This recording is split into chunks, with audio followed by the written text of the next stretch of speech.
This is the second part of The Butterfly. The Legacy of Edith Keeler. 3096. The planet was tearing itself apart. In the heart of Arcanus 4, the sky cracked open, with a blinding light as one ship after another tumbled from orbit, their warp cores spent, plummeting towards the surface like fallen stars. People spilled into the streets, shielding their eyes from the fiery trails streaking across the twilight. The air itself hummed with dull, relentless echo of explosions, each one a reminder of the warp core technology they had relied upon for centuries and the catastrophic betrayal that failed them. Emergency sirens wailed in the darkness as darkness spread over the city. Power grids faltered. Lights flickered on and off, casting the streets in a stuttering, ominous half-light. Fear spread in waves, passing from face to face as people grasped the reality of what was happening. For some, this was the end. For others, it was an apocalypse, long prophesied, tearing civilization back to its foundations. In the panic murmured, a Klingon child clung to her father, her voice tremulous. "Is this the end?" The father, a grizzled warrior, looked down at her, unable to answer. He held her close, his eyes scanning the chaotic streets for something, anything that might offer hope. Amid the confusion, some looked to the sky, hoping for a miracle. But what they saw there were streaks of fire, the last remnants of ships lost to the void. In the first days of the burn, Arcanus 4 stood in stunned silence. As starships fell from the sky in fire-streaked trails, shock rippled through the once thriving community. In mere hours, all communications with off-world trade centers had collapsed. Families clung to one another in the darkened homes, rationing what little they had, hoping the situation was temporary. Some even placed silent candles in their windows at night, a beacon of hope that perhaps someone out there would come to the rescue. At first, people still shared what they had, a bit of water, an extra loaf of bread, but the days stretched into weeks. And as the whispers grew of this calamity affecting the entire quadrant, neighbors began to turn inwards. Even the familiar morning greetings disappeared, replaced by cold glances and doors shut tight. With resources dwindling, the cities grew empty. Broken warp cores and shuttles lay abandoned, their metal skeletons strewn across the landscape like ghostly reminders of the lost future. People no longer gathered in the market. The once busy square lay empty, a graveyard of abandoned stalls. I think there's humans that live on this planet somewhere. A Klingon elder and her family tried to organize rationing in their district, hoping to reestablish some sense of order. But disputes quickly escalated into shouting matches and then into violent scuffles. Distrust simmered as those with children grew wary of the single people who were rumored to hoard extra food. The former friends avoided one another's gazes. Their connections fraying under the weight of suspicion and desperation. In the following days, the disagreements became full-blown conflicts. Klingons and humans, who once mingled freely, now avoided each other's communities. Some argued that only those who had earned a share of resources should receive it, while others insisted that each family deserved to be cared for. The communal spirit, once the heart of Arcanus 4, began to feel like a relic of a different time. By the fifth week, desperation was no longer hidden behind closed doors. The fields surrounding the city, which once glowed under twin moons, were barren and looted, as families scavenged for anything edible. The small gardens that had dotted the streets were stripped bare. Fistfights broke over parcels of land and resources, and people set up makeshift barricades, guarding their homes with whatever they had on hand. Local news feeds became silent. The mayor's once reassuring broadcasts had ceased, replaced only by static. Families huddled together each night, terrified of the unknown sounds that drifted from the darkened city outskirts. Shouts, clangs, and sometimes the haunting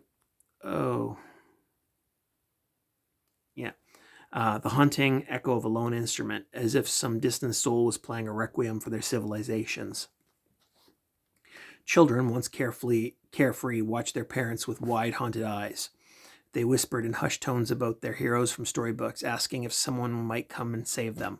But their parents held only a painful, weary silence. At the end of the 8th week, with supplies exhausted and even hope starting to feel like a distant memory, the people of Arcanus 4 gathered in a rare moment of unity. They sent out a final message across every frequency, hoping that someone, somewhere, would hear. For hours they waited in their central square, eyes lifting towards the sky, a final act of collective longing. The silence that followed was the heaviest yet, a silence that seemed to confirm what they had all feared. No one was coming. Just as people began to drift back to their homes, defeated, a sudden hush fell over the crowd. A low tremor, bared perceptibly at first, vibrated through the ground. The people stilled, drawn by a strange energy that seemed to settle over the square, as if the very air it was holding its breath. Then in the dim light of the evening, a figure appeared, a man in a simple, well-cut suit, walking calmly through the haze.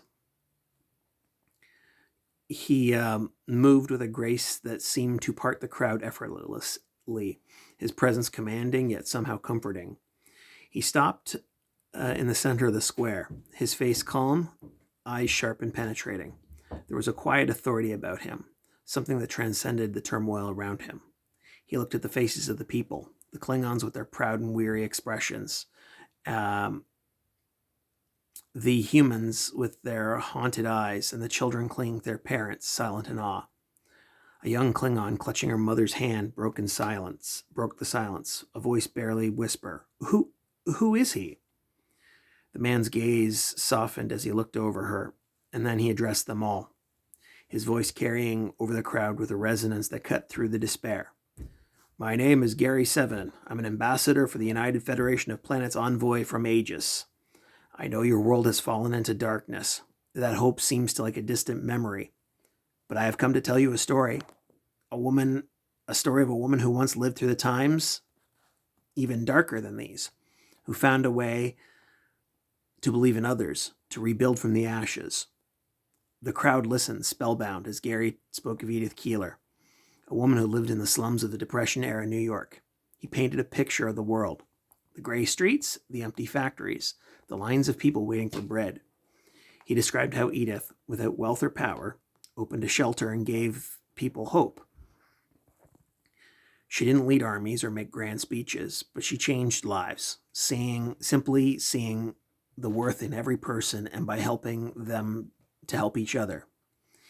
Edith Keeler believed, Gary said, his voice rich with reverence, that kindness and compassion are the seeds from which the future can be built. She knew that even in the darkest of times, even when the world seemed like beyond saving, the light of human goodness could be a beacon for others. A ripple of energy passed through the crowd. They looked around at each other, Klingons and humans, seeing not enemies or strangers but fellow survivors, each bearing the weakness and the weariness and the fear. Moved by Gary's words, the Klingon elder, her face marked by age and wisdom, stepped forward, her voice deep and resonant, called out, "If we are to survive, we must find this strength within ourselves. I will share what I have, whatever little it is. We are warriors. Let us protect each other as we would on the battlefield." The human mayor, drawn from her isolation by Gary's presence, nodded in agreement. We are all here because of what Arcanus 4 was built on: unity, cooperation. I will organize the remaining supplies and will make sure that every family has enough to survive. From the crowd, voices rose in support. A farmer offered his water supply to the community. A doctor pledged to tend to anyone in need, Klingon or human.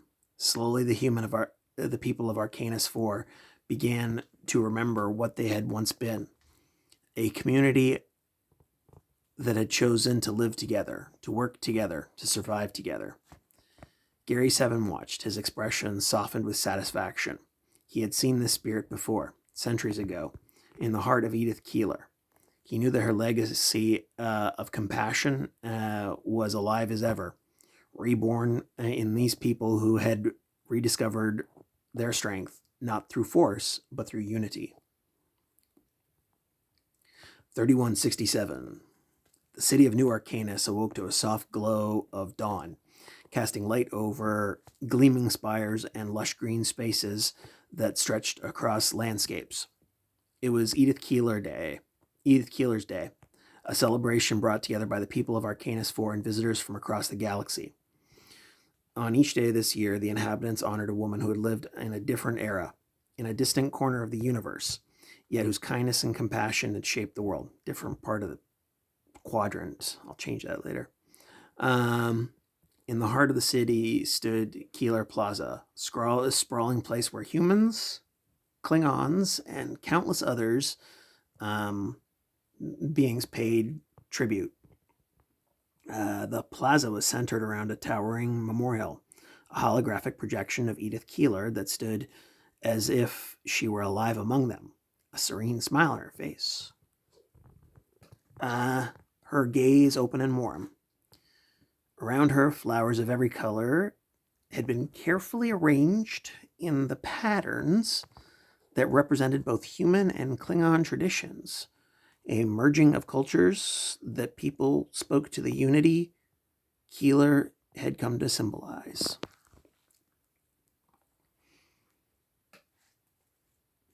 Where am I? As the sun rose higher, its light caught on steel and glass, creating a kaleidoscope of colors that bathed in the gathering crowd. Children wove through the adults, their hands full of wildflowers and small tokens. For them, this was a day of celebration, a joy event filled with stories and laughter. But the elders and leaders, the day carried a quiet solemnity, a reminder of a time when the planet had come perilously close to destruction, and the women whose memory had saved them from it. Among them gathered was Katara, a Klingon warrior who led the people of Arcanus 4, and our Ambassador Chen, representing the Federation's long-standing presence on the planet. Together they walked towards the plinth carrying a wreath of lavender and blood-red roses, flowers chosen to represent Edith's compassion and the Klingon spirit of resilience. Katara and her batleth, sheathed in ceremonial garb, took her place at the base of the memorial, her voice deep and resonant as she addressed the crowd. Today, we honor a warrior of the spirit,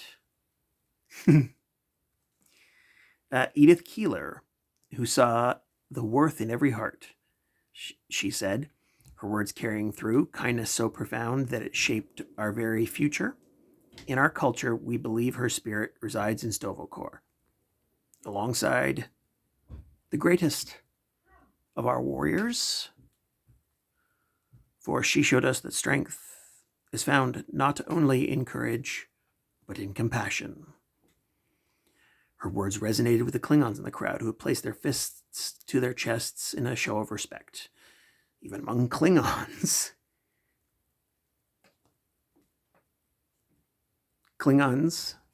There I am. Edith's memory had become a symbol of strength, a reminder of true power that was rooted in unity rather than division. Ambassador Chen stepped forward, her voice softer but equally reverent. Edith Keeler's dream of peace at a time when her world was torn apart by conflict and despair. She believed in a greater vision of herself, a vision of the future where people cared for one another, where kindness was a guiding principle. She was the light during one of humanity's darkest hours, and that light still shines here on Arcanus 4. Her compassion lives on in each of us, bridging species, cultures, and worlds. As he spoke, Chen felt the weight of history surrounding him. The plaza, filled with beings from different worlds, all gathered to honor the memory of the single woman, seemed to pulse with quiet power. He glanced at Katara, seeing the same recognition in her eyes. It was Edith's legacy, the guidance of another figure from the past that had made this moment possible. After the ceremony, Katara and Ambassador Chen walked together through the plaza, watching the people place their own offerings, small stones, trinkets, flowers, at the base of the memorial. They exchanged quiet words about the significance of the day, reflecting on how Edith Keeler's memory had endured, a flame of hope carried across generations. Katara, her voice softened by nostalgia, spoke of Gary Seven, the enigmatic figure who had arrived during the burn 8 centuries earlier. It was he who reminded us of Edith's story, who urged us to remember that compassion is as powerful as any weapon, she said. When we were on the brink of collapse, he gave us something to hold on to, her memory. Chen nodded, a wistful smile on his face. Without Gary Seven's intervention, without the story of Edith's legacy, we might have torn each other apart. The burn fractured the galaxy, but gave us reason to rebuild. A person to believe that peace was possible. He paused, looking around the plaza. In a way, this gathering is as much of an honor of Gary Seven as it is Edith. He saw us in what we would become. They continued to walk, passing clusters of people, each one reflecting a different facet of unity that blossomed on Arcanus 4. A group of young Klingon and human children shared stories at the edge of the plaza, their laughter echoing through the space. Klingon elders taught the Federation members about Snovokor, explaining why they had chosen to honor Edith Keeler there as one of her own. The blending of cultures, the shared reverence, this was the legacy Gary Seven had helped nurture on that long ago day, using Edith's story to inspire hope when hope seemed impossible. As the ceremony drew to a close, Katara and Chen joined the crowd, each member of the gathering lighting a small candle in Edith's honor. The plaza glowed with the warmth of 1,000 flickering lights, each one a tribute to the resilience and kindness she had represented. Together they raised their candles towards the sky, a symbolic offering of gratitude. In the final act of remembrance, they sang an ancient song that had become a tradition on Edith's day, a song that held her life, her struggles, and the enduring compassion. Voices, Klingons and humans, melded together in a melody that echoed across the plaza, rising towards the heavens. As the notes faded, Katara placed a hand on Chen's shoulder, her gaze steady. Our world was once divided by fear and mistrust, but Edith Keeler's memory gave us a new path. She was not a warrior in a traditional sense, but her spirit has made us strong. Chen smiled, looking around at the peaceful gathering, and she will continue to guide us as long as we remember her. Her vision has become our reality, a world built not on conflict but on understanding. With a final nod, they parted, each carrying with them a quiet knowledge that they were living proof of Edith's legacy. Her memory had shaped their world, a testament to the power of compassion, of hope and unity. As they moved through the plaza, their paths crisscrossing with people from worlds far and wide, they knew that Edith's dream, a future built on kindness, was not just a vision, but lasting reality. And I'll do that one in the next video.